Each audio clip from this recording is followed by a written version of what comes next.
Hello! Kahapon, di ba, hindi ako lumabas. Tapos kagabi, 11:30 na ako na nakita ako sa clock. Tapos parang nakatulog yata ako.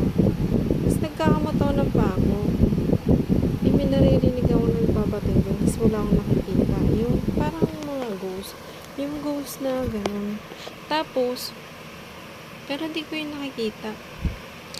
Pagising ko, yung perdible na nandito sa may tinanggal ko yun sa short tapos may perdible pa doon.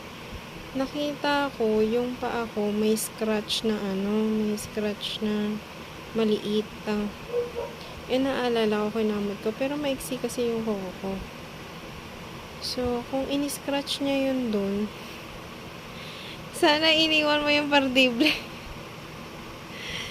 Ini-scratch niya, ayun ba siya to? Happy. Tapos hindi ko alam kung saan siya dumaan. Umano ba siya, nag-climb ba siya, or dumaan doon sa may dumaan sa may bintana. Kasi imposible naman multo yun. Ini-scratch niya doon sa paa ko. Ini-scratch niya yun sa paa ko. Tapos, so, malapit lang naman, iniisip ko kung sino. So, malapit lang yun dito. Malamang, no? Malapit lang siya. Hindi naman siguro yung lalayo or hindi naman kung sino lang yun. Taga, malapit lang dito. Alam nga naman kung sinong kriminal lang yun. So, bakit niya yung gagawin sa akin? Sana dito mo nilagay o iniskasyon mo yung mukha kong gano'n. Pag gano'n, tapos iniwan mo yung perdible dito. Sa ganyan, no? Ano bang problema mo sa akin? Gagawa-gawa ka ng kalokohan tapos ngayon, magagaganyan ka.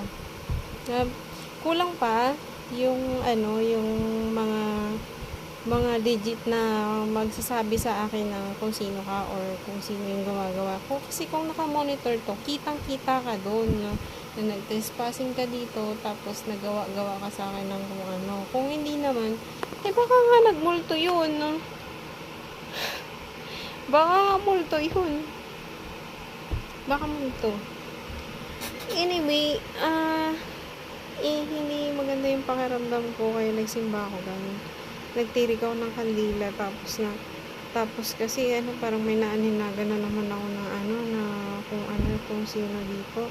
So, yun, hindi siya normal para sa akin.